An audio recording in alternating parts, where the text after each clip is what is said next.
तुम्हारी संतानें तुम्हारे भतीजों को देखो, उसको उसके कर्मों पर छोड़ देते इनमें से अनेक की मृत्यु हो जाएगी इस युद्ध। और लेकिन यही चीज बात तथा स्वार्थ के हेतु हिंसा करना अधर्म है पार। वह है, इसमें कहते हैं कृष्ण कर्मयोग से वो जीवन भी लड़ रहे हैं। के बंधनों से छूट जाता है। जय श्री कृष्ण, राधे राधे। भगवद गीता शुरू से ही एक अद्भुत ज्ञान का स्रोत रहा है। हर कोई भगवद गीता के ज्ञान से तृप्त हो जाता है। और आज तक हम लोगों ने जितना ज्ञान लिया है, अभी तक 17 अध्याय तक जितना कुछ पढ़ा है, भगवद गीता में हर चीज़ दे ही दिया गया है, हर कुछ कह दिया गया है। भगवद गीता का जो आज का जो अध्याय है, 18वां जो अध्याय है, उसमें ऑलरेडी पुनरावृत्ति की गई है, यानी पहले चीज़ों के रिपीटिशंस किया गया है। यानी भगवद गीता का जो 17 अध्याय तक ही है, सारा ज्ञान उसमें कह दिया गया है। लेकिन अंततः कुछ और चीज़ें हैं जो कृष्ण अर्जुन को देना चाहते हैं, जो अंततः सारे जो प्रश्न रह गए थे अर्जुन को, वो सारे प्रश्नों से मुक्त करना चाहते हैं। एक शिक्षक के भांति, एक गुरु के भांति उसे ज्ञान सब कुछ देने के बाद उसको उसके कर्मों पर छोड़ देते हैं। आज के अध्याय में ये सब सारा चीज़ जानने की कोशिश करेंगे कि क्या कुछ त्रुटि रह गई है, या हमने अभी तक जो सीखा है उसमें भी कुछ बचा रह गया है। आज सारे चीज़ों को समझने की कोशिश करते हैं और इसे जानने की कोशिश करते हैं, और कैसे कैसे क्या क्या हुआ।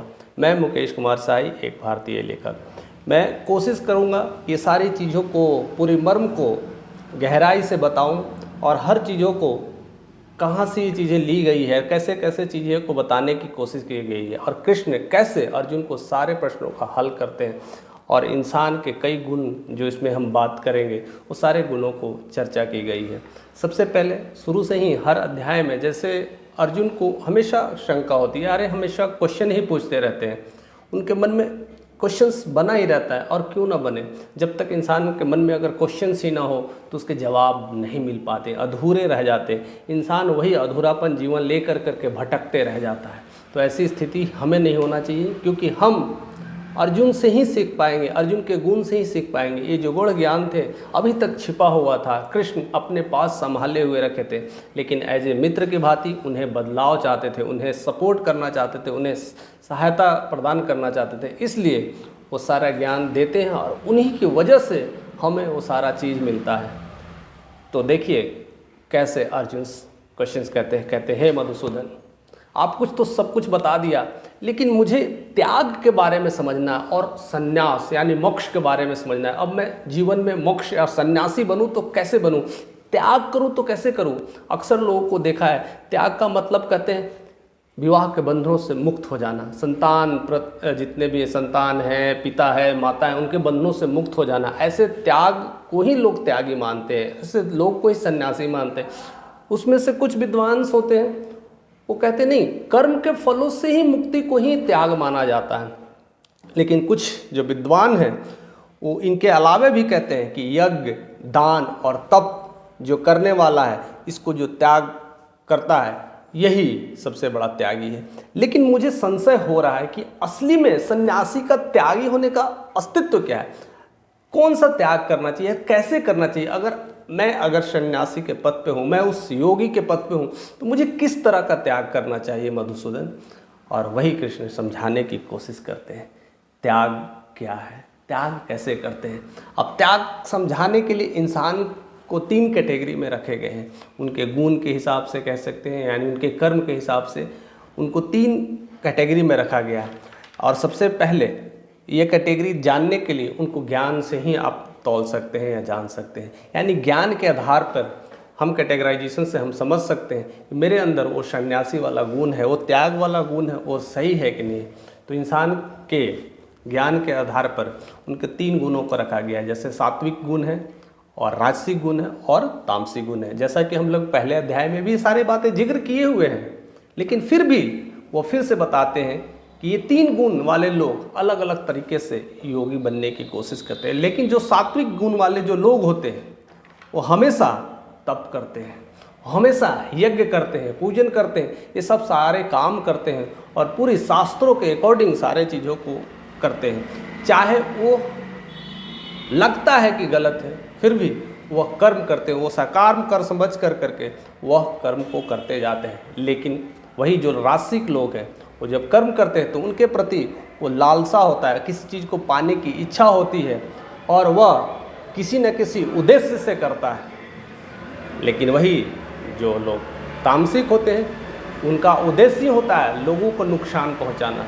किसी को मारना, किसी को तकलीफ़ पहुंचाना, वैसे उद्देश्य से लोग करते हैं। तो कहते हैं कि जो असली योगी होते, जो सन्यासी होते, वो सात्विक विचार के होते हैं। तो हमें ज्ञान से समझना चाहिए कि हमारी प्रवृत्ति कैसी है, हम कौन सा कैटेगरी के हैं। हम भी त्याग करते हैं अपने जीवन में, लेकिन हमारा त्याग करने का उद्देश्य क्या है, हमारा पर्पस क्या है, यानी हम जो त्याग करते हैं वह किस वजह से करते हैं। क्या हम कामनाओं की वजह से करते हैं, या हमारी कुछ इच्छाएं हैं उसके लिए करते हैं, या किसी को नुकसान पहुंचाने के लिए। बहुत सारे आप यज्ञ, हवन, पूजन यज्ञ देखने को मिलते, इतने सारे कहते हैं, इतने सारे संसार में कितने सारे प्रयोजन के लिए यज्ञ किए जाते हैं। यहाँ तक कि ये वर्ल्ड कप की जो क्रिकेट देखने को मिलता है उसकी जीत के लिए भी यज्ञ किए जाते हैं, या फिर पॉलिटिक्स में कोई नेता अगर अपनी जीत के लिए कामना करता है उसके लिए भी यज्ञ करता है। एक स्टूडेंट अपनी एग्जाम में अच्छे नंबर्स लाने के लिए भी यज्ञ करता है। यज्ञ व्यापारी लोग करता है, हर लोग यज्ञ तो करते हैं, लेकिन उद्देश्य अलग अलग हो जाता है। वही कहते हैं कि जो यज्ञ करना बहुत अच्छी चीज़ है, यज्ञ करें तब करें, लेकिन आप कर्मों से विमुक्त होकर के उसमें आपको अगर लाभ मिले तब भी आपको वही रहना है, और हानि भी मिले तब भी आपको वही रहना है। दोनों में कोई फ़र्क नहीं होना चाहिए। आपको जैसे ही वैसे ही शाश्वत सत्य की तरह रहना है। आप केवल कर्म करना, आप केवल काम था आपका यज्ञ करना, उसके प्रति फल की प्राप्ति नहीं करना। लेकिन वही राजसिक प्रवृत्ति के लोग होते हैं, वह इच्छाओं के लिए करते हैं कि अगर जैसे मैच जीतना है तो वर्ल्ड कप जीतने के लिए वो कर रहे हैं। उनके मन में इच्छा दबी है कि अगर ये काम सफल हो जाएगा तो मैं करोड़पति बन जाऊंगा, मेरे पास पैसे आ जाएंगे, मेरे पास सारी चीज़ें ज़रूरतें पूरे होने लगेंगी। तो ये गुण कहीं ना कहीं राजसिक प्रवृत्ति का होने लगता है। लेकिन तीसरी कैटेगरी के जो लोग हैं जो ये कर्म करते हैं, वो कर्म करने के बाद उनके मन में होता है, अच्छा मुझे ये आज तकलीफ़ दिया ना, जब मैं ये सफल हो जाऊंगा तब उसे छोड़ूंगा नहीं, उसे बख्शूंगा नहीं, मैं उसको वहीं पर ला करके रख दूंगा जहाँ से वो उठ करके आया था। ये ऐसी प्रवृत्ति के साथ वो कर्म को करते हैं, यज्ञ को करते हैं, वो तप को करते हैं, यानी उनको सबक सिखाना, यानी उनको नीचा दिखाना या उनको दंड देने के लिए कहते हैं। ऐसे तामसिक प्रवृत्ति के लोग होते हैं।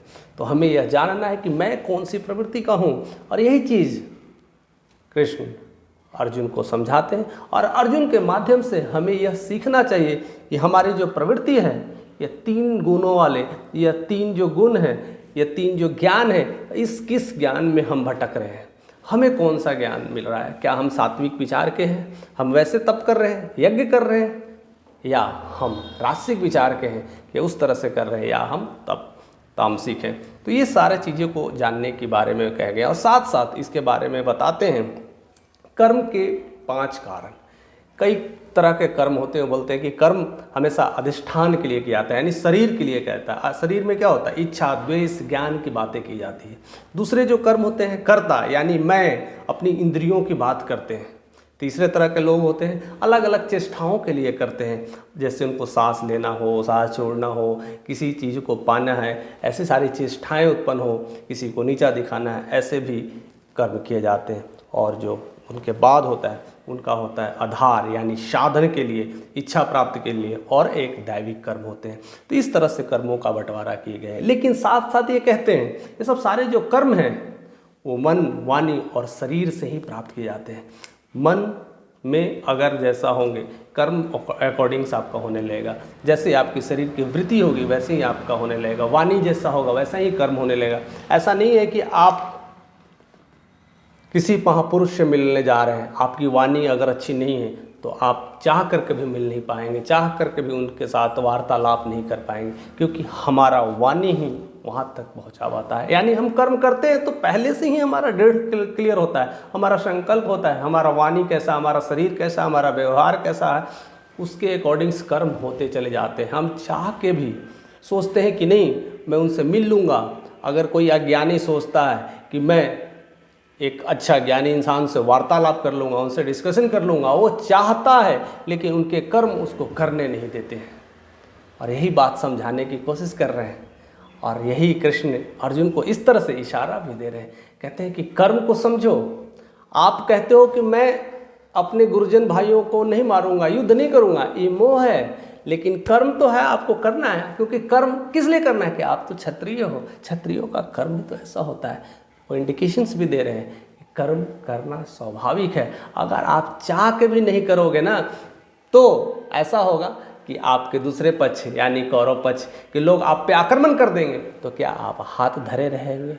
क्या आप वार नहीं करोगे? आप चाह के भी आप कर्म को बदल नहीं सकते हैं। अगर वो लोग आप पे टूट गए, पड़ गए, तो आपको तो फिर धनुष उठाना ही पड़ेगा। यानी आप चाह रहे हैं मैं कर्म नहीं करूं, मैं उनसे नहीं मारूं, लेकिन वो आकर के मारना शुरू कर दिया तो प्रतिशोध ऑटोमेटिक आ जाएंगे, क्योंकि आपका स्वभाव ही ऐसा है, आपकी इच्छाएं ऐसी है, आपका शरीर वैसा है, आपने उस तरह से तप मन से बनाया हुआ है। इसलिए कर्म हमेशा साथ साथ चलते हैं। आप कैसे कर्म करते हैं, कैसे इच्छाएं होती हैं, वो सब उसके अकॉर्डिंग चलता है।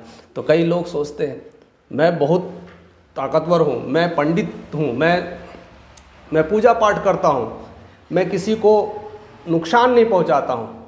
लेकिन अगर आपके कर्म क्षत्रिय वाले हैं तो अगर कोई आपसे आए, अगर कोई डांटने लगे, कोई बोलने लगे और कोई मारने लगे तो आप भी प्रतिक्रिया कर दोगे। बट ये क्लियर होना चाहिए। अक्सर लोग कहते हैं अरे ये तो पंडित विचार वाला है, ये तो धार्मिक विचार वाला है, इसने कैसे हाथ उठा दिया। यही इंसान की गलती होती है। यही समझाने की कोशिश कर रहे हैं कृष्ण। कहते हैं एक पंडित होकर के कैसे पूरी लोगों को मार दिया। यही उसका स्वभाव को जानने के लिए कहते हैं। और इसी स्वभाव को जानने के लिए कृष्ण बताते हैं कि गुण के आधार पर इंसानों को बांटा गया है। और वह इंसान को बांटने के लिए वो बताते हैं कि जो ब्राह्मण होते हैं, क्षत्रिय होते हैं, शूद्र होते हैं, वैश्य होते हैं, ये सब सारे कैटेगरीज को बताए गए हैं। और लोग अपने अपने फ़ायदों के लिए जाति धर्म बना करके लोग लड़ रहे हैं। अपनी अपनी जातियाँ बनाए हुए कि मैं ब्राह्मण हूँ, वो कहता मैं क्षत्रिय हूँ, वैश्य हूँ। उसके बाद और भी जाति धर्म और भी पनपते गए और भी फैलते गए और यहाँ तक कि धर्म की लड़ाई हो रही है जो जिसका कोई लेना देना नहीं। हिंदू, मुस्लिम, सिख, ईसाई आपस में सब लड़ रहे हैं, एक दूसरे को लड़ा रहे हैं। उसके बाद जो धर्म ने उसके जो जाति के गुण हैं उसके वजह से भी लोग लड़ रहे हैं। क्यों लड़ रहे हैं? क्योंकि हम समझ नहीं रहे हैं कि हमारा जो गुण है, हमारा जो धर्म है वो क्या है, हम किस गुण से पैदा हुए हैं। हमारे गुण के आधार पे ही हम कहते हैं ना, हमारे आधार पे ही हमारे जाति की प्रथा शुरू हुई है। लेकिन लोग कहते हैं तुम मुस्लिम है, तुम क्षत्रिय है, तुम कैसे मेरा काम कर सकते हो। नहीं, आप अगर शूद्र हैं लेकिन आपके गुण वैसा है एक ब्राह्मण वाला, तो आप भी ब्राह्मण कैटेगरी के हैं। आप एक क्षत्रिय हैं लेकिन गुण है आपका वैश्य वाला, तो आप भी वैश्य कैटेगरी के ही हैं। आप गुण के आधार पर ही इंसान के बंटवारा किए गए हैं, ना कि धर्म जाति के लिए, मजहब के लिए, लड़ाइयों के लिए सब किया गया है। लेकिन लोग या अनजानवश करते हैं या ना समझीवश करते हैं। यही कृष्ण समझाने की कोशिश करते हैं कि इसे समझो, इसे जानो। आपस में लड़ना ज़रूरी नहीं है, चीज़ों को जानना ज़रूरी है। और हम इसी उद्देश्य को नहीं समझ पाते हैं और इसी वजह से हम आपस में लड़ते रहते हैं। और कहते हैं कि ब्राह्मण अगर है तो कैसे जानेंगे कि ये ब्राह्मण कैटेगरी का है, वो शूद्र है कि ब्राह्मण है, क्या है। हम किसी भी इंसान से राह चलते या कहीं भी दुनिया के किसी कोने में जाते हैं तो इंसान को देख करके समझ जाना चाहिए कि ये ब्राह्मण है। ये नहीं कि उसने ब्राह्मण वाला कहते ना वस्त्र धारण किया हुआ है, हाथ में कहते ना माला, कंठ माला ये सब धारण किया हुआ है, टीका लगाए हुए है, कमंडल धारण किए हुए है, तब समझना चाहिए कि ब्राह्मण है। नहीं, no no no no no no, आप गलत डायरेक्शंस में जा रहे हैं। आपको भगवत गीता का ज्ञान ही नहीं है, यानी आप कृष्ण को समझते ही नहीं हैं। अगर आप समझते जानते भगवत गीता का ज्ञान होता तो कभी ये नहीं कहते कि ये कमंडल लेने वाला इंसान, ये धोती कुर्ता और इस तरह का धारण किया हुआ है, यही सन्यासी है और यही बाबा है, यही सारे चीज़ है, यही पंडित है। ऐसा नहीं है, बिल्कुल नहीं है। इसे हमें क्लियर होना चाहिए। नहीं तो हम ऐसी लड़ाई में पिसते चले जाएंगे, पिसते चलेंगे और एक दूसरे को नीचा दिखाने में ही रह जाएंगे। हम उनके कर्म के आधार पर, उनके गुण के आधार पर जानते हैं। तो गुण क्या कहता है? वैसे लोग जो ब्राह्मण कैटेगरी के होते हैं वो डेली अपने शास्त्रों का अध्ययन करते हैं, भगवत ज्ञान लेते हैं, वेदों को पाठ पढ़ते हैं, मन में सरलता रहता है, वाणी में सरलता रहते हैं, लोगों में बात करने में सरलता रहता है, इंद्रियां बिल्कुल शांत रहती है, अपने चीज़ों को कंट्रोल करते रहते हैं, सात्विक भोजन से लेते हैं, ऐसे सारे लोग ब्राह्मण की कैटेगरी के हैं। तो आपको देख लेना है कि कहीं भी आप जा रहे हैं तो उनका खान पान कैसा है, उनकी वाणी कैसी है, उनका रहन सहन कैसा है, उनका क्रियाकलाप कैसा है, वैसे लोग हमारे काम के हैं कि नहीं, वैसे लोग हमारे, अब देखना है कि वैसे लोग हमारे बिरादरी का है कि नहीं, वैसे लोग हमारे जाति का नहीं है कि नहीं, वैसे लोग हमारे कौम का है कि नहीं, तब देखिए, तब पहचान करिए और तब मिल कर रहिए, तब कोई प्रॉब्लम्स नहीं है। उसी तरह से जो क्षत्रिय हैं वो सूरवीर होते हैं, वो तेज होते हैं, उनके अंदर संयम होता है, वो चतुर होते हैं, ये युद्ध में भागते नहीं हैं। अगर कोई लड़ाई हो गई तो वहाँ पीछे मत जा कर के लड़ाई के लिए आगे जाते हैं और पीछे भागते नहीं हैं। वो चतुर होते हैं, उनके अंदर स्वाभिमात्म होता है, वो दान देने की शक्ति रखते हैं। ऐसे लोग जिनके अंदर ये गुण हैं वो क्षत्रिय हैं। तो हमें तो ये बस यही देखना है, पहचानना है। हमें किसी से जात पात पूछने की क्या ज़रूरत है, आप किस कास्ट के हो और कहाँ से हो, किस तरह का हो, इसमें हम बंटवारा कर देते हैं और आपस में लड़ाइयाँ लड़ देते हैं, जो इससे हमें करना नहीं चाहिए। वैश्य कैटेगरी के लोग होते हैं जो खेती करते हैं, गौ पालन करते हैं, बिजनेस व्यवसाय करते हैं, क्रय विक्रय करते हैं, यह देख लेना चाहिए। और आज के डेट में जो हम देखने को मिलता है, जो पहले जो चीज़ें चला रहा था कि ये लोग को ये काम करेंगे, ये लोग ये काम करेंगे, आज वो चीज़ें बदल रही है। आज क्षत्रिय भी हो करके भी बनिया वाला काम कर रहा है, एक दुकानदारी कर रहा है, एक ब्राह्मण भी बनिया का काम कर रहा है, यानी उनके गुण के आधार पर अब वो बनिया ही है, अब वह ये नहीं रह गया, अब वो ब्राह्मण नहीं रह गया। तो यही चीज़ों को हमें समझना है कि हम अगर पूजा पाठ करवाते हैं, शास्त्रों का ज्ञान के लिए हम कोई अखंड ज्योति करवाते हैं, तो कोई तप करवाते हैं, कोई यज्ञ करवाते हैं, तो वैसे ब्राह्मण को बुलाएं जो कि शास्त्रों का अध्ययन करता है, ना कि बनिया वाला काम कर रहा है, दुकान चला रहा है और अपनी अपनी चीज़ें कर रहा है। वैसे लोगों को अगर आप पूजा में पाठ में बुलाते हैं तो कहीं ना कहीं आप वैसे ही लोग को बुला रहे हैं जो आपके कैटेगरी का है। यही तो समझना है, यही अंतर को जानना है कि किस कैटेगरी के लोग हैं, कैसे लोग क्या क्या कर्म कर रहे हैं। वैसे ही हमें अपने आप को जानना है और समझना है, और तब हम चीज़ों को कर सकते हैं और संयम के साथ रह करके कर सकते हैं। और शूद्र के जो कैटेगरी होते हैं वो अल्पज्ञ होते हैं, उनमें ज्ञान की कमी होती है, वह उनको समझ में नहीं आता क्या करें, तो उनका सबसे बड़ा कर्तव्य होता है वो सेवा में लगे रहते हैं। उनमें सेवा भाव ही सबसे बड़ी चीज़ होती है। वो किसी के पैर दबाने का काम हो या किसी छोटे छोटे काम करते हैं या नाली साफ करने का हो, ऐसे सेवा भाग, या किसी के यहाँ नौकरी चाकरी करने की ऐसा काम करते हैं, वो सारे लोग शूद्र कैटेगरी का आ जाते हैं। अब रही बड़ी मज़ेदार बात है दोस्तों, मैं बताऊंगा, आप सोचोगे कि ये क्या हो रहा है। लोग अक्सर नौकरी करने वाले अपने आप को समझते हैं कि मैं बहुत बड़ा इंसान बन गया। एक बड़ा नौकरी करने वाला एक बड़ा इंसान अपने आप को मानता है और कहता है मुझे ईश्वर से मुलाकात हो गई है। लेकिन वो काम आप क्या कर रहे हैं, आप सेवा ही तो कर रहे हैं, दूसरों को सेवा कर रहे हैं, यानी आप शूद्र की कैटेगरी के हैं। आप ब्राह्मण की कैटेगरी के नहीं है, ना क्षत्रिय की कैटेगरी है, इवन आप वैश्य नहीं है। वैश्य तो बिजनेस करता है, आप नौकरी कर रहे हैं, सेवा करते हैं और अपने आप को कहते हैं कि हम क्षत्रिय से भी आगे हैं क्योंकि आपने पैसा ज़्यादा कमा लिया। नौकरी मीन्स क्या, वही तो होता है। नौकरी मीन्स मैं नौकरी कर रहा हूँ, अपने आप को बड़ा और श्रेष्ठ मानता है और क्षत्रियों से भी कभी कभी ऊंचा मानता है, अपने आप को ब्राह्मण से भी ऊंचा मानता है, ब्राह्मण को नीचा दिखाने लगता है। ये ही उसकी सबसे बड़ी मूर्खता है, क्योंकि वह ना क्षत्रिय है, ना ब्राह्मण है, ना वैश्य, वो तो शूद्र कैटेगरी का है जिसको ज्ञान ही नहीं है। वो अंधकार में पड़ा हुआ इंसान है। अभी उसे तो ज्ञान लेना है। 2-4 किताबें पढ़ करके 2-4 पेज रट कर करके नौकरी लिया वाला इंसान अपने आप को बड़ा समझने लगा है, लेकिन असली में वही इंसान सबसे नीचे कैटेगरी का है। हमें यह समझना चाहिए। लेकिन हम सबसे ज़्यादा इज्जत उन्हीं देते हैं, हमारे घर में सबसे ज़्यादा प्यार उन्हीं को मिलता है, उनके लिए खाना अच्छा परोसा जाता है, उनके लिए बहुत सारी उपलब्धियां देखने को मिलता है और उनकी बात को लोग सबसे बड़े ज़्यादा मानते हैं। यानी आप मूर्ख इंसान को सबसे ज़्यादा तवज्जो दे रहे हैं, और वही लोग मूर्ख की बातें सुनने वाला भी सबसे ज़्यादा ज्ञानी कैसे बन सकता है, वो भी तो मूर्ख ही रहेगा। तो ज्ञान को समझना है कि हम किससे ज्ञान ले रहे हैं। हम ज़्यादातर ये चीज़ें भारतीयों में देखने को मिलता है, या गरीब घरों में ऐसे तबके में देखने को मिलता है। 70-80% घर में जहाँ पर किसी को नौकरी अगर लग जाती है तो वही घर का मालिक बन जाता है, वही घर की जिम्मेदारी संभालने लगता है और वही कहता है वही सत्य है।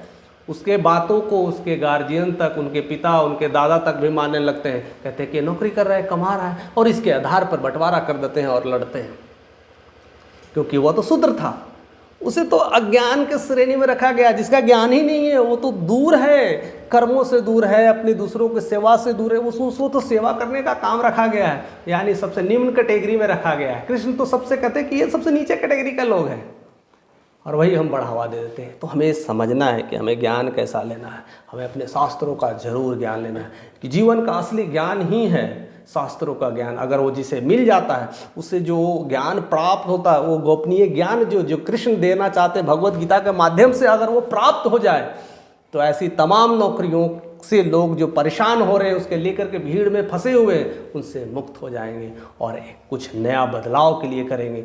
अगर वो कर्म भी करते हैं तो उसकी फल प्राप्ति के लिए नहीं करेंगे, वो ईश्वर की सेवा के लिए करेंगे, वह किसी की मदद के लिए करेंगे, वह अपने पास संचित करने के लिए नहीं करेंगे, अपना बैंक बैलेंस बढ़ाने के लिए नहीं करेंगे, अपने घर संपत्ति या दौलत बढ़ाने के लिए नहीं करेंगे, वो कृष्ण की सेवा के लिए करेंगे, वह लोगों की मदद करने के लिए। ऐसे भाव से किए जाने वाला ही सन्यासी होता है।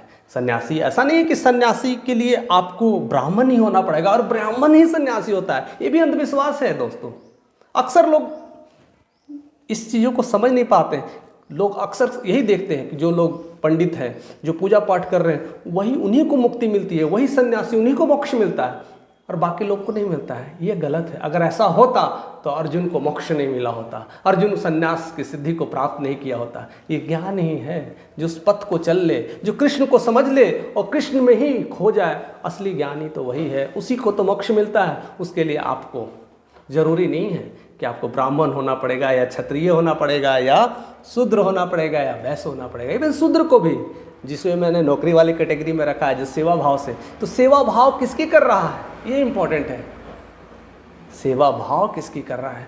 अगर कृष्ण की सेवा कर रहा है, कृष्ण की महिमा को समझ रहा है, या अपने ईश्वर को समझ रहा है, अपने आत्मा को समझ रहा है, और उस सेवा भाव से फल की चिंता किए बिना ही वो अपनी अगर नौकरी भी कर रहा है, तो वह भी एक सन्यासी की कैटेगरी में आ जाता है। उससे भी योग और सिद्धि प्राप्त होने लगती है, वो भी परम धाम को प्राप्त हो जाता है।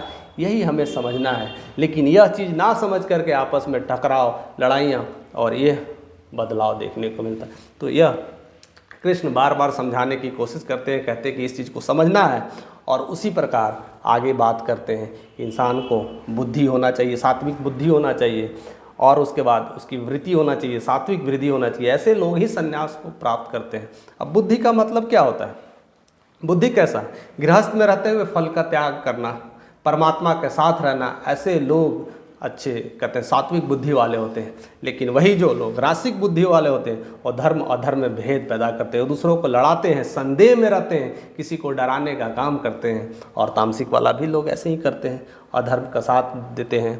और जो लोग उनकी ज्ञान हमेशा उल्टी होते हैं, कहते हैं ना, उनका ज्ञान का पिटारा ही उल्टा चलता है। वो जो भी कर्म करते हैं वो हमेशा किसी को गिराने के लिए किया जाता है। इवन जो राजनीतिक पॉलिटिक्स में जो बातें हो रही है, एक दूसरे को नीचा दिखाने के लिए हो रही है। ऐसे ही लोग हैं जो बुद्धि से भ्रष्ट होते हैं। तो वह इसमें कहते हैं कृष्ण कि जो बुद्धि सात्विक बुद्धि का है, जो लड़ाइयाँ भी लड़ रहे हैं उसमें भी जो फल की आसक्ति है, जीत हार होना है। आप पॉलिटिक्स में आपको जीत और हार होना है, आप किसी खेल में आपको भी जीत हार होना है, या व्यवसाय में आपको उतार चढ़ाव होना है। हर चीज़ में या तो अप या तो डाउन, या तो विन या तो लॉस है। इन दोनों परिस्थितियों में निशब्द एक जैसा इंसान रहने वाला, दोनों के बीच के फर्क पड़ने पर भी उसे फर्क ना पड़े, वैसे लोग सात्विक होते हैं। और वैसी ही बुद्धि सात्विक बुद्धि कहलाती है। तो ऐसे लोग ही परम शांति को प्राप्त करते हैं, उनको संन्यास मिलता है, उनको वह सौभाग्य प्राप्त होता है। और बाकी लोग तो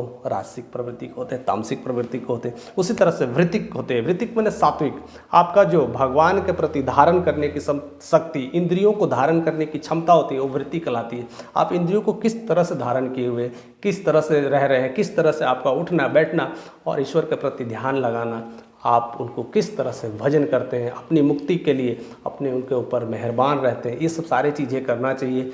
वो भी आपकी फल की आसक्ति से, यानी अब फल की प्राप्ति के लिए ना करें, सब कुछ प्रेम से करें, सब कुछ समर्पण कर दें। जो कुछ भी काम करना है, जिस तरह से करना है, समर्पण के भाव से करें। अगर ऐसे करते हैं तो कोई भी प्रॉब्लम्स नहीं आएगी, कोई भी समस्या नहीं आएगी। और दूसरी सबसे बड़ी बात है, जो सन्यासी लोग होते हैं वो सारे लोगों में, सारे में एक तरह से आत्मा को देखते हैं, उनमें सब में एक भाव रहता है, उन सभी इंसानों में एक भाव से देखते हैं, एक ईश्वर को देखते हैं और एक ही कहते हैं कि ईश्वर के ही सारे गुण हैं। इसलिए वो किसी भी इंसान में भेदभाव नहीं करते। वो बड़ा और छोटा और ऊंच नीच, जात पात, ये सब की लड़ाइयों से वंचित रह जाते हैं। सन्यासी लोग इस तरह की जो भौतिक अवधारणाएं हैं इनसे परे हो जाते हैं। वो ये नहीं कहते हैं कि तू एक श्रेणी का है, तू वो श्रेणी का है, तू नीचे जाति का है, तू ऊंच जाति का। सन्यासी लोगों का इनसे मतलब नहीं होता है, वह इनसे परे होते हैं। लेकिन वही लोग जो सन्यासी के पद पर नहीं होते हैं वो उनमें फ़र्क देखते हैं, यानी रासिक प्रवृत्ति वाले लोग उनमें फ़र्क देखते हैं। ऊंच नीच, जाति पाति, ये सब सारी चीज़ों को लेकर के अलग कर देते हैं और इसी से कहते हैं कि हमें बचना चाहिए। अगर सही में सन्यासी के पद पर चलना है और सही में सन्यास ग्रहण करना है, योग ग्रहण करना है, तो हमें निरंतर ध्यान लगाना पड़ेगा। वही परब्रह्म को प्राप्त कर सकता है। हमारा सात्विक रास्ते पर चलना पड़ेगा, सात्विक गुणों को अपनाना पड़ेगा, वैराग्य की स्थिति अपनाना पड़ेगा और इस तरह से हमें आगे बढ़ना है। उसके बाद भी बहुत सारे चीज़ बताते हैं, जैसे वैराग्य को लेकर करके अक्सर होता है कि मोह माया से मुक्त हो जाना, परिवार से मुक्त हो जाना और किसी चीज़ों की फल की प्राप्ति नहीं करना, उसके लिए चेष्टा ना करना। ऐसे लोग ही वैरागी कहलाते हैं और सन्यासी कहलाते हैं। लेकिन कृष्ण ने इनमें भी कैटेगरी को रखा है कि जो लोग को अभी ज्ञान पूरा नहीं हुआ है, यानी बहुत लोग हैं जो उस पथ पे चलने की कोशिश कर रहे हैं, शायद उन्हें भी वैराग्य प्राप्त नहीं हुआ, वो चीज़ें प्राप्त नहीं हुआ, तो अपने गृहस्थ लाइफ को भी जी सकते हैं। गृहस्थ लाइफ को रहते रहते वो सारी चीज़ों को धीरे धीरे प्राप्त करते हैं। जैसे जैसे उन्हें वो ज्ञान की प्राप्ति हो जाती है तो धीरे धीरे वो अपने परिवार से, अपने बच्चे से मुक्त हो जाते हैं। उनमें वो फ़र्क नहीं दिख पाता है। और लेकिन यही चीज़ बाकी लोग अगर जिस पद पे है तो उनको ये चीज़ ये नहीं सिखाना चाहिए कि भाई तुम तो सन्यासी बनने वाले हो, तुम अभी भी बाल बच्चों के साथ रह रहे हो, परिवार के साथ रह रहे हो, ऐसा कर रहे हो, ये तो सरासर अपराध है, आपको तो मोक्ष कभी भी नहीं मिलेगा ही नहीं, आप तो हमेशा ही नहीं माया जाल में फंसे हुए हैं। यानी वो अभी सीख रहा है, वह नादान बालक है। उन्हें चाहिए गुरु, उन्हें चाहिए सच्चे दोस्त चाहिए, उसे अच्छे ज्ञानी लोगों के पास रहना चाहिए। वो धीरे धीरे वहाँ से उस पथ पर जाने के लिए वो मार्ग को बताए। ऐसे ही चीज़ों को समझाया जा सकता है, ऐसे ही धीरे धीरे वो मोक्ष को प्राप्त किया जा सकता है। नहीं कि उसे अभी एकाएक सारी चीज़ों को कह दे अगर मोक्ष को प्राप्त करना है, संन्यास को प्राप्त करना है तो सारी चीज़ें संसार में सबसे विमुक्त होना है और सबसे अलग रहना है, तभी आप संन्यास को प्राप्त होंगे। ये सब बिल्कुल गलत है। ऐसे लोग सिखाते हैं तो ये पूरी तरह से गलत है। ऐसा कृष्ण कभी नहीं कहते हैं। कहते हैं मुझे प्राप्त करना है। ज़रूरी नहीं है कि वैराग्य रखना है तो किस तरह से रखें। आप कमाइए, खूब कमाइए, लाखों कमाइए, करोड़ों कमाइए, लेकिन उस कमाई का जो है हिस्सा वो किस लिए कर रहे हैं? वो कृष्ण की सेवा के लिए रखिए। वो कृष्ण जो चाहते हो वैसे सेवा की भावना से कमाइए। ये नहीं है कि आप कमाना ही छोड़ दें, अब मैं कमा के करूँगा क्या, जीवन में क्या मुझे चाहिए, बस मुझे ईश्वर के प्रति ध्यान लगाना है, 2 वक्त की रोटी दे दे, कोई खाना दे दे, मैं ईश्वर के प्रति ध्यान लगाता रहूँ। ऐसे भी इंसान को वैरागी नहीं मानते हैं। कृष्ण कहते हैं कि उसका जो कर्म है, उसकी जो फितरत है, उसे करना ही करना है। और उसीलिए उन्हें सांख्य योग की बात की गई है, यानी पराभक्ति, यानी तत्व के ज्ञान, उसे ज्ञानों में ज्ञान, यानी परम सिद्धि की तभी प्राप्ति होती है कि वो जिस स्थिति में रहे, जिस कर्म को है वो करता ही रहे, लेकिन फल की प्राप्ति के लिए नहीं, फल से विमुख होकर करके जो कुछ भी उसे मिलता है वह उसे ईश्वर की सेवा में लगा देता है। ऐसा नहीं कि उसे छोड़ देना है। बहुत लोग अक्सर होते हैं कि जब काम करते हैं तो लगता है कि कल पे टाल दें, अच्छा ठीक है ना, हो जाएगा। सब सारे चीज़ें नहीं करना है, यानी आप ईश्वर से प्रेम नहीं करते। अगर जो काम आपको मिला है, जिस काम के लिए आप बन रहे हो, जिस काम को आप कर रहे हो, जिस चीज़ के लिए कर रहे हो, वह ईश्वर के काम को समझ करके कर देना है। क्या है नहीं है परिणाम, उससे तो लेना देना नहीं है, बट काम को करना है।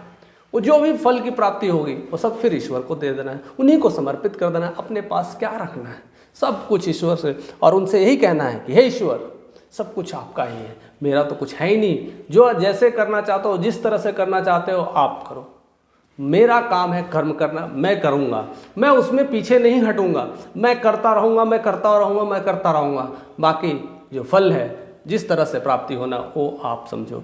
लेकिन ऐसा कृष्ण कहते हैं, वो दावे के साथ कहते हैं, जो ऐसे सात्विक कर्मों में रहते हैं उन्हें मैं अकेला नहीं छोड़ता, मुझे मैं ऐसे ही उसे भटकने नहीं देता हूँ, मैं उनकी भरपूर सेवा करता हूँ, मैं उनके साथ रहता हूँ, मैं उन्हीं की आसपास रहता हूँ। उन्हें वैसी प्रॉब्लम्स होती है, वैसी समस्याएं आती है तो उनको दूर करने के लिए मैं हमेशा रहता हूँ, उसे नई मार्ग दिखाते रहता हूँ। और यही चीज़ बताने की कोशिश की है कि अर्जुन को बार बार समझा रहे हैं कि तो जो कर्म करने के लिए जो जा रहा है और विमुख हो जा रहा है अपनी स्वभाव से कि नहीं मेरे अपने हैं, मेरे ये लोग हैं, मित्र हैं, या मेरे पिता हैं, या मेरे गुरुजन हैं, या कहीं ना कहीं इच्छाओं को रोक कर करके या कर्म नहीं करने की कोशिश कर रहा है, तो आप मेरा कर्म ही नहीं कर रहे हो।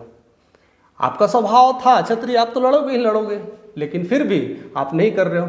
लेकिन मैं छोड़ दूं, अगर मैं आपको छोड़ दूं, अगर उन्होंने लड़ाई शुरू कर दिया तो आप क्या करोगे? या आप भाग जाओगे? अगर भाग जाओगे तो आप क्षत्रिय हो ही नहीं, अगर क्षत्रिय हो तो आप लड़ोगे, और लड़ोगे तो नाश तो होना ही होना है। तो अपने स्वभाव को जाने, अपने आप को पहचाने, यही सबसे बड़ा ज्ञान है। इंसान को अपने स्वभाव के हिसाब से ही चीज़ें चेंज होती रहती है। इसलिए हर कर्म जितने हैं वो सब सारे चीज़ों का आपका समावेश होते रहता है। इसलिए कर्म करना है, सात्विक कर्म को करना है। आज नहीं तो कल उसके परिणाम बदलते ही जाते हैं। हमेशा सात्विक रास्ते को चुने, वैसे चुनते जाएंगे तो ईश्वर के पास जाते हैं, और अंततः वही चीज़ें करना है। और लास्ट तक कृष्ण समझाते हैं कि जो जितनी सारी जो प्रयास कर रहे हो, इतनी सारी जो चीज़ें हैं, ये सब सारे ज्ञान जो था गोपनीय ज्ञान अभी तक मैंने अपने पास रखा था, आज मैं तुझे सौंप रहा हूँ। हे अर्जुन, मैं वो सारी बातें तुमको सौंप रहा हूँ।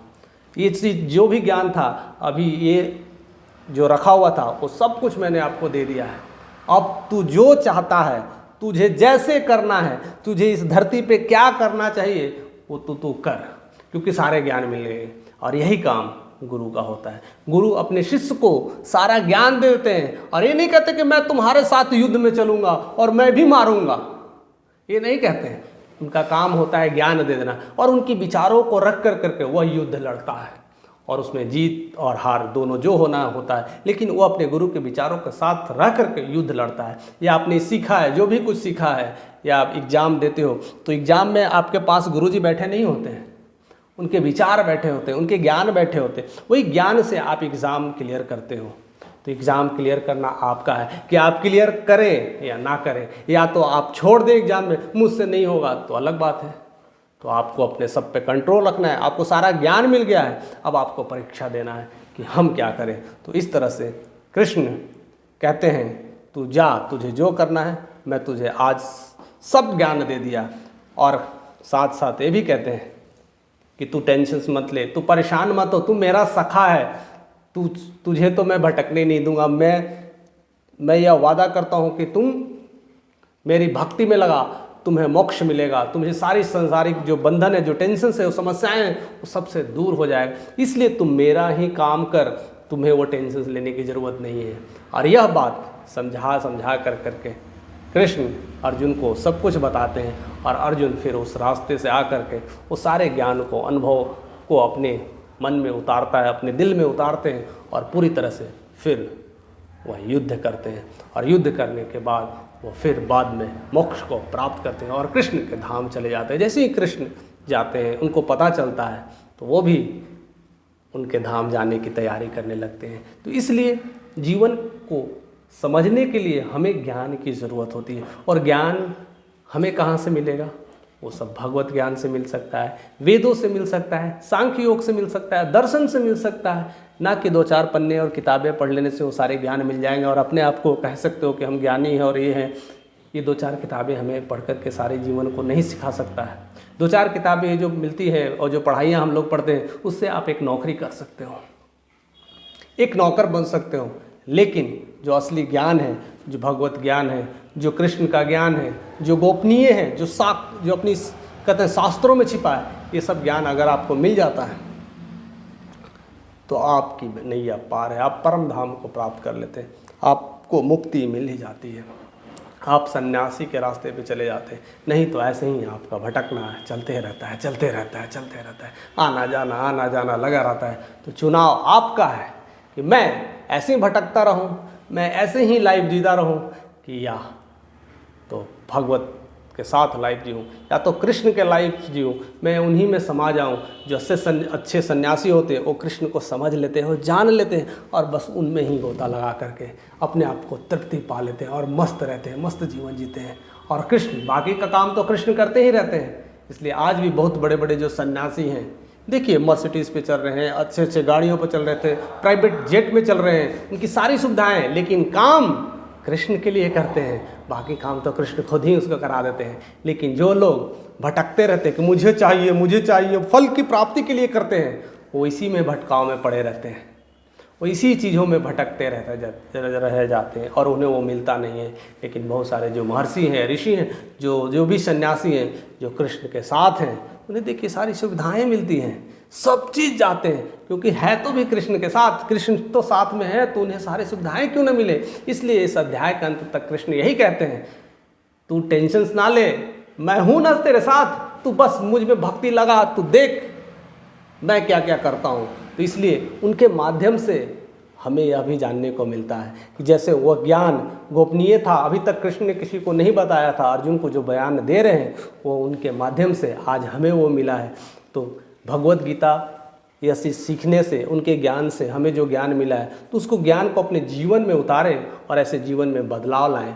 इसलिए गीता के इस 18वें अध्याय को हम यहाँ पर ही अंत ना समझें, क्योंकि यहाँ से ही असली जीवन की तो शुरुआत होती है। यहाँ तक तो बस हमने ज्ञान ही लिया है, एक गुरु और शिष्य का जो ज्ञान होता है बस वो ज्ञान लिया। क्या एक स्टूडेंट पढ़ते रहे और कोई एग्जाम ही ना दे तो क्या वो अपनी मुकाम को हासिल कर सकता है? नहीं कर सकता है। तो हमने अभी तक केवल ज्ञान लिया है, अभी तक पूरा 18 अध्याय आज तक हम लोगों ने समापन किया है, तो सारा ज्ञान ही तो लिया है। अब इस ज्ञान को अपनी सरजमी पे उतारना है, अपने लोगों में उतारना है और भगवत प्राप्ति के लिए वह पूरी तरह से समर्पित हो जाना है और कृष्ण की सेवा में लग जाना है। देखिए आपको सारा सब कुछ मिलने लगेगा, आपको चारों धाम मिलने लगेंगे, आपको भगवत प्राप्ति होने लगी। तो ऐसे ही कृष्ण का नाम जपते रहें, उनमें भक्ति लगाते रहें और संन्यास योग की तरफ बढ़ते रहें।